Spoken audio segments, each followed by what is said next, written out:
Welcome to the Invention Show. I'm your host, Brian Freed, and today we have Bryan Alintoff. He is the inventor of the sink spinner. Welcome to the show, Bryan. Thank you so much, Brian, for having me on today. Bryan, amazing product. I'm so excited for everybody to see what you've invented. Please tell us who you are, where you're from, and what the problem was that kind of led you to this product, sink spinner. My name is Bryan Alintoff. I live in New Jersey, Middletown, New Jersey, Central. And I had a big pain point of when I brush my teeth or shave and there's always a mess in a sink. I never cleaned it out growing up, and my son now is the same way I was. And that was my pain point, having a dirty bathroom sink. Okay. And why don't you tell us what exactly the real problem was, like that dirty sink? Like, when was that moment that you said, you know what, this is too much? Like, why is this happening constantly? You know, I think it's one of those things, Brian, that we put out of our brain. We have this dirty sink in the bathroom. There's nothing out there for it. So we kind of live with having this dirty bathroom sink where we're constantly having to clean it morning through night. And my son, when he was in third grade, had the school had a competition, an inventor competition, and they gave it to him a good month before the class. So it wasn't a rush, come up with something and present it in a week from now. And for the longest time, he had no idea what he wanted to do. And I'm a single father. I wake up early, get him ready to school. I go to work, meet him home after school. I don't believe in fast food, and I love cooking. So I'm cooking, I'm cleaning. I got the homework, after school activities. I'm exhausted. And by no means, it's beyond, overwhelming, but it's also very rewarding. Don't get me wrong. So at 9 at night, he's going to brush his teeth, and I'm thinking, I just want to go to bed. And I now have to go clean the sink again. And that's when the light bulb went on, that if I could automate the rinsing like I do with my hand, I won't have to clean the sink again. I ran into the room, told him the idea. He said, Dad, we'll call it the sink spinner, like that. And that's when the idea was born.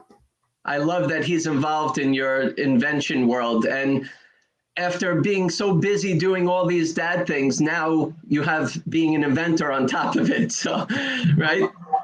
It's funny because I'm thinking, I could save myself time, right? And I don't have to keep cleaning. And now by doing this, I have less time, right? Running a company and bringing a product to market. So that's true. Funny. That's true. Well, let's see what you got, Bryan. Let's take a look. So why don't you show us what you have in person first there, and then we have some video clips to show it actually in action, so we don't have to run to your bathroom. Perfect. So this is our sink spinner, and it simply attaches to most existing faucets. The new designer ones, not yet, but most older, 3 years and older faucets, you simply attach it. There's no plumbing, Brian. A lot of people get intimidated by plumbing, but there's an aerator in the end of our faucets, and they should be cleaned out every once in a while. They get dirty. People don't realize how filthy they are. So you simply find the adapter, and we have them in the box, and screw this, attach this onto your faucet, and that's it. You never have to remove it. There are no batteries. You leave it on your faucet, and you get both modes. Meaning, when you put on the water, they'll come out of the aerator, or like you normally do now. And by the handle here, in the video, they'll see it, it switches to spin mode, and it creates a vortex of water, and it washes all the debris in your sink down 1, 2, 3. Well, let's take a look. Let's see how it works.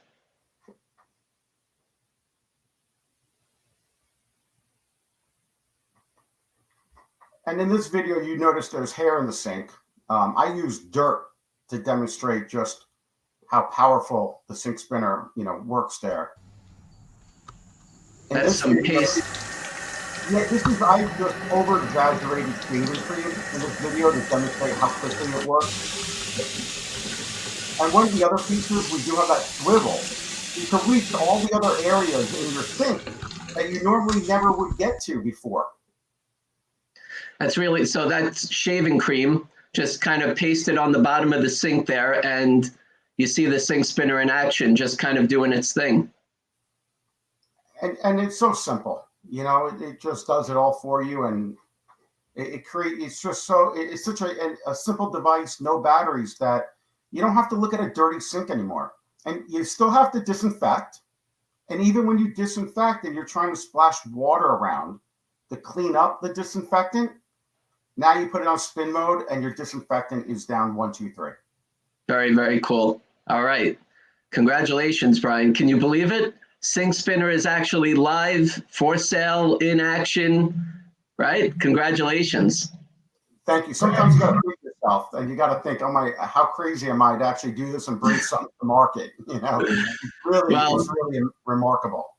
Well, congratulations on your success so far. So let's kind of go through how, when you did come up with this idea, what did you do when you had that aha moment? What was the point where you said, okay, my 3-year-old is making a mess? He came up with the name Sink Spinner, which I absolutely love, like getting your kids involved and your whole family involved in this experience. So what did you do first, Bryan, when you said, all right, this is interesting, let's call it the Sink Spinner, now what? So he went and presented it at the class, sort of a panel. They had the superintendent, dignitaries where we lived in Mullen Branch, New Jersey. It was in front of a huge theater, and people loved it. And to the point where I have parents weeks later after he showcased the product, and it was obviously just a prototype, didn't look like this.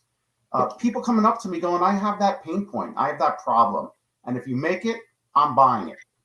Well, when you first did come up with the idea to give to your son, or together you worked on it and you presented it to the school, what did that look like? So I actually have I'm going to try to hold it up here, Bryan. Good. Let me put you on your screen here so we can see. Oh yeah. So this is the poster board. This is our, little poster board of how the invention works. We had a little, kind of fake prototype that showed the concept. But that was it. That was our original first light bulb and kind of demonstration with it. And now you had people that were interested. You got excited. Your son got excited. The audience got excited. So what did you do when you got back? You're like, you know what? I got to take this seriously. Let's move to the next step. So what'd you do first, Bryan? So the first thing is I thought, I can't believe I'm not the only, I thought maybe I'm the only one with the dirty sink problem. I clearly realized there's a problem out there. And it took me about a year. I'm still working full time at the time. And it took me about a year to start, I'm watching all these shows thinking, you know what, this idea is a real game changer, I believe.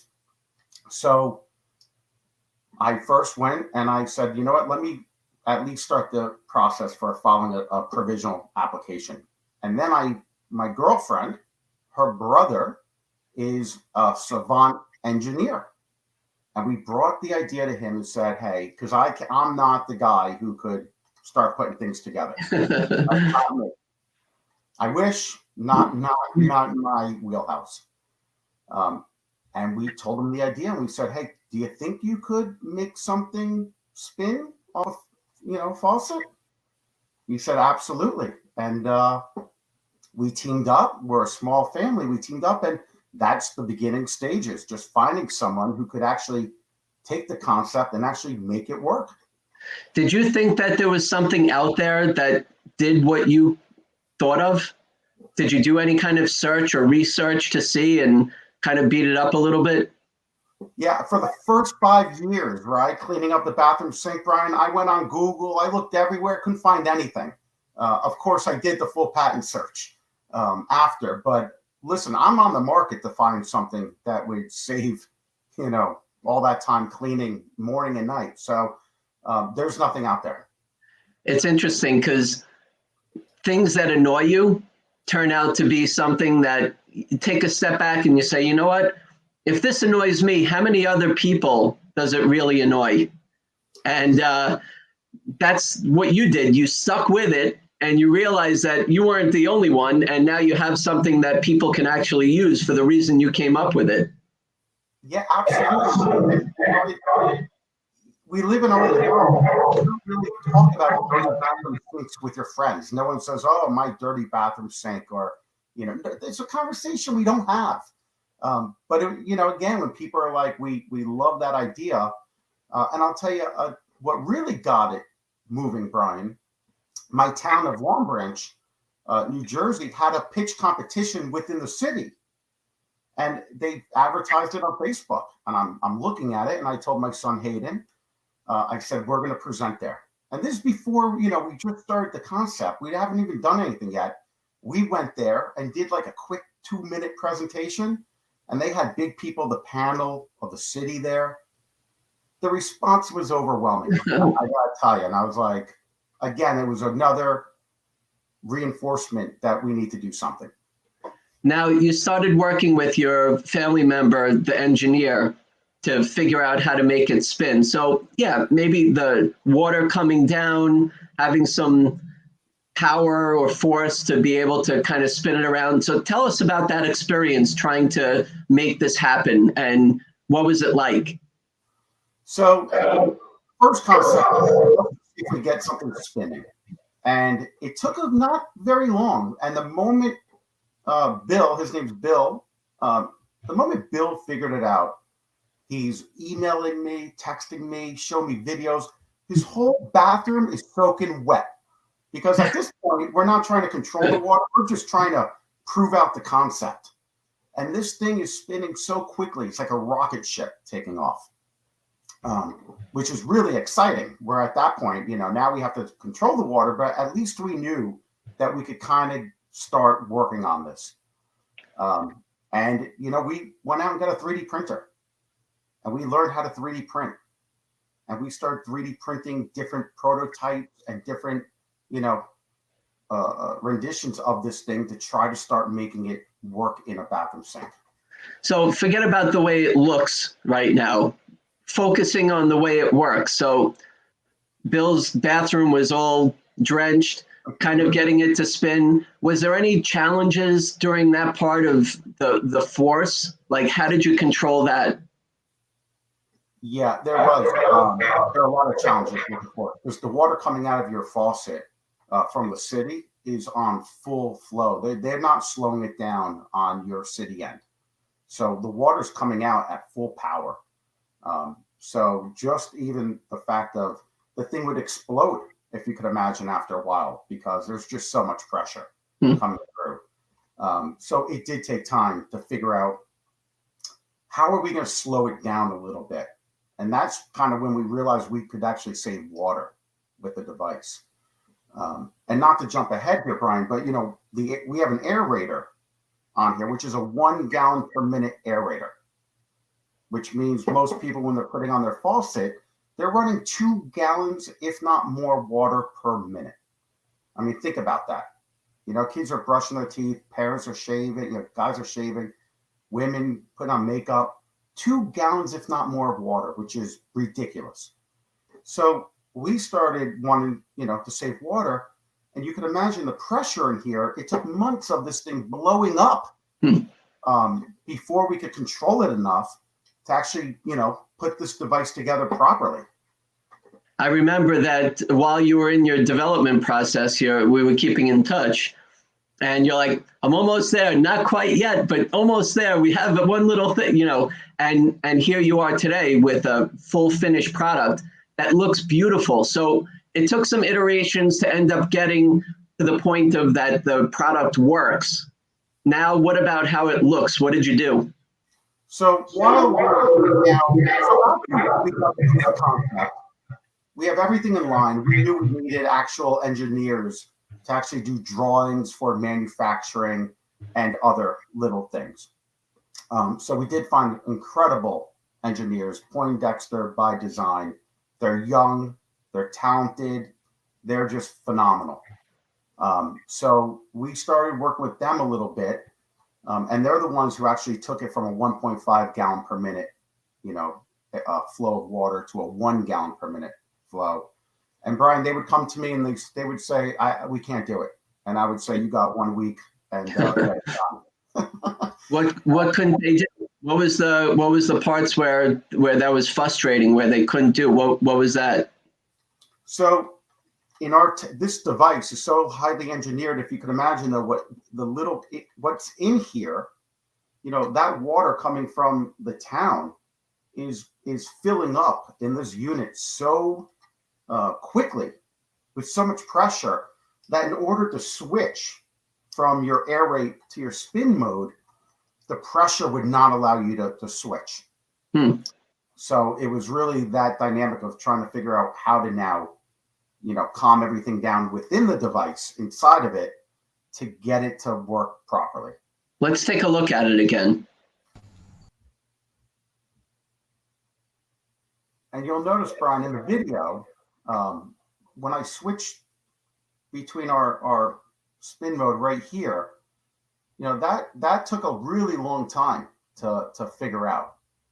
That was not easy. Well, you know what? It looks beautiful. It works well. All that's in the past. Now you can move forward and start to think about the next steps of what you're actually working on, actually selling and letting people know about what you have. But now you were at a point where you came up with this name. You said that you filed a provisional patent application, which will give you the right for 1 year to say your patent pending while you're exploring, even moving forward with it at that point. So what did you do with the intellectual property side of it, like the name and the way that your design is and how it works? Yep, absolutely. We went out and trademarked and registered the name. We filed for the utility patent. And we started putting everything in place to protect ourselves, including going overseas and starting to file to protect ourselves throughout the world right now until we could figure out which country we kind of want to be in. This way we're protected. A lot of people come up with an idea and they're not really sure what to do first, second, third, fourth. So when you came up with it, you kind of worked with your son, figured it out. You had your family member, Bill, but what did you do with wanting to, how did you figure out, I need to get somebody to protect this, or, I need an engineer? What was that kind of going through in the beginning stages? Yeah, and I had competition I mentioned in Long Branch, New Jersey. We won, and we were one of a few people who won, and they put us through a mini business course that took about 6 months long. And it was 2 or 3 times a week, usually at night, even on Saturday mornings, because it was an adult kind of class. And they put you from beginning to end of intellectual property, how to run a business, what you need to think about, all the things that you're not even thinking about. This course really gave us a huge overview, which really was helpful. Very interesting. So you really had an upper hand there. And then knowing that you needed an engineer, starting to work with Bill, that was probably a big help. After Bill, trying to find the design engineer and then finding a manufacturer, how was that experience?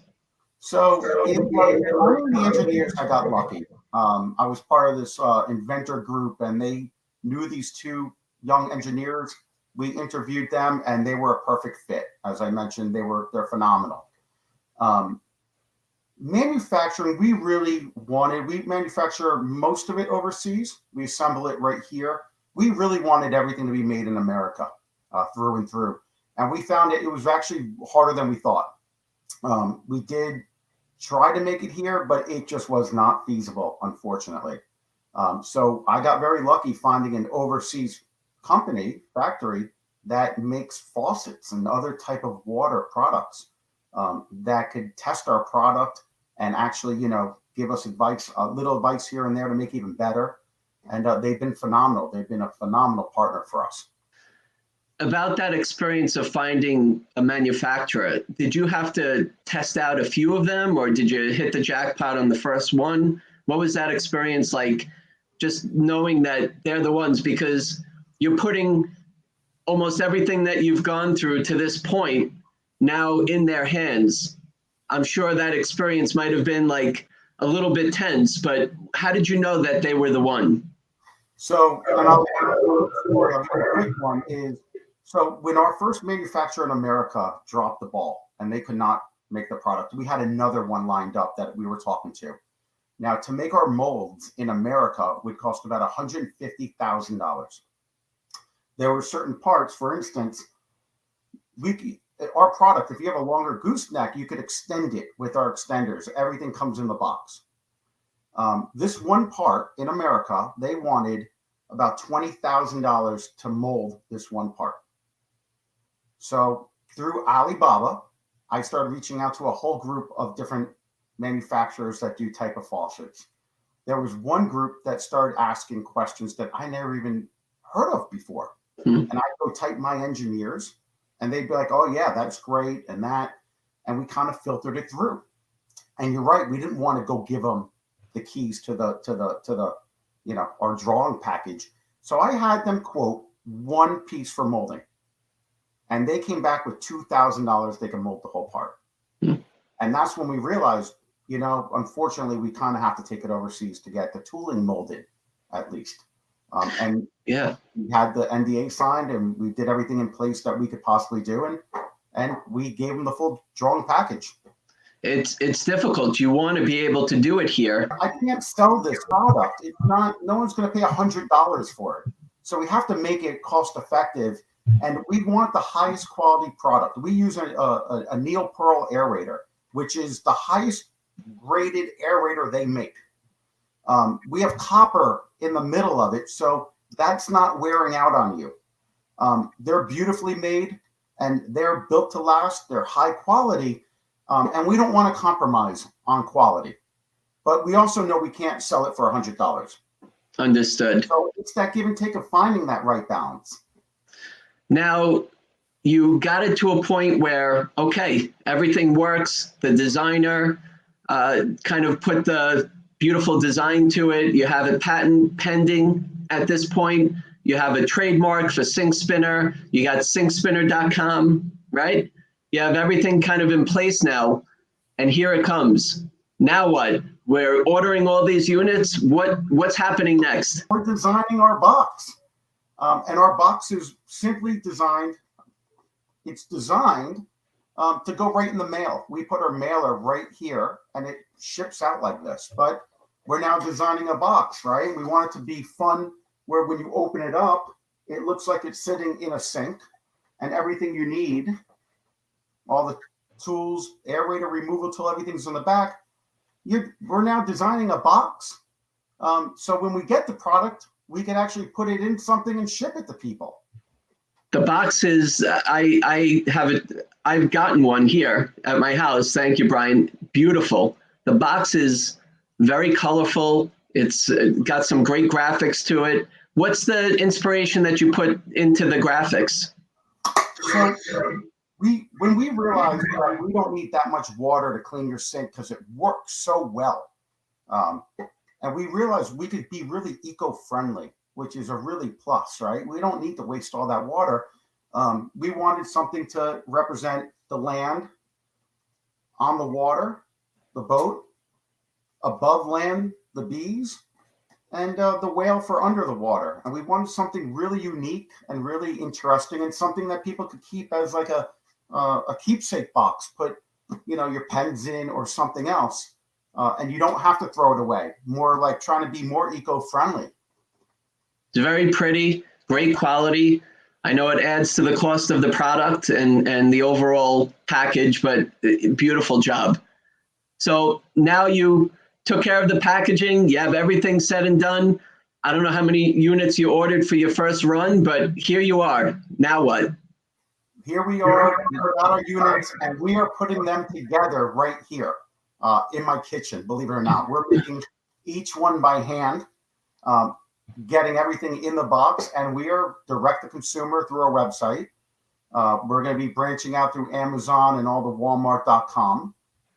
We are just at a trade show, and the amount of interest is overwhelming. I'm learning now that even more people in the world have that pain point of a bathroom sink. So we are just looking to slowly grow without getting too overwhelmed. But we have some really, really amazing feedback. And one of the things I'm really looking to do now, Bryan, is that our technology, and while we understand that we will attach to the faucet in your bathroom, there's a need for it in medical facilities, hospitals, and other uses where we're talking to some big manufacturers to get our technology built within their faucets. So they could go sell them to the hospitals. Imagine the hospitals having to clean out these sinks that are gross and disgusting, where the technology is built into the faucet now, and 1, 2, 3 really makes their lives easier. And we're in talks with people for that, for using our technology. And I'm sure even the research besides that with hospitals and other types of uses, even the colors, like to figure out how many colors we need to start with, what kind of chrome and bronze and black and all these different things, like how many to order of each one. What did you do to figure that part out? That we have 4 colors. So we do have the main chrome, the brushed, and the latest craze right now is the black faucets, like you saw in the video that you played, and we even have a white one. So we wanted to make sure that it would flow off match the customer's faucet. So we had to go make all the different colors so people could buy the color that they needed. Add that to the equation. So now we have to produce, each color of our sink spinner, which we did. We went out and made enough product of each color to get started. What does your son think of you right now? So he loves it. Everyone in school knows sink spinner. All the teachers, we put them in the art classes and science classes in the school. They love them. So he's just, he goes to school and people think, I guess he's a hero. He loves it. He comes home and he's like, oh, everyone's talking sink spinner. You went to the trade show, Amazon, your website. How are people going to know about it? What's that like to get in now, to put your other hat on, the marketing side, to be able to get sales and generate revenue? Tell us what you're doing there. Yeah, I mean, another aspect of the business that we have to learn. So now it's learning marketing, how to get to the right group, who's really our market. We find that more women with husbands are buying it because of the shaving. While the parents love it for the kid, these women are buying it because of their husbands. They can't handle their husbands anymore. They're like sick and tired of the husband already. They shave, they're not cleaning up, and lo and behold, who knew that going into this, we would be selling more to women with husbands because of the shaving problem in us. Well, Bryan, you've come a long way. Let's see if we can get one more quick shot of the product. Here we are. And look at that action. Look at that. Yeah, it's great. And again, we have all the extenders in the box, so you don't need to go and worry if you have a gooseneck faucet. We have the aerator removal tool in the box to take out the aerator. Everything you could think of, all the adapters are in the box. You don't have to go to a hardware store. Everything you need is contained in our box. Congratulations, Bryan. You've come a long way. Here you are, and now it's time to reap the benefits of what you've invented. Where can we buy the sink spinner? And tell us if you're on social media that we can connect up with you. We're on social media, Facebook, Instagram. You can find me on LinkedIn. All the social medias. You can buy it on sinkspinner.com within the next week, Amazon, and hopefully pretty soon, everywhere you go, you'll see sink spinner where you could buy one. Amazing. Congratulations, Bryan. Got a dirty sink? Sink spinner's your answer. Congratulations. Beautiful job. Much success to you, and we're going to check in with you soon, and we'll keep in touch on your social media. Thank you so much, Bryan. Thank you so much. Thank you for listening and watching the Got Invention Show. If you'd like to be a guest, you can go to gotinventionshow.com. Until then, keep on watching and keep on inventing. Have a great day.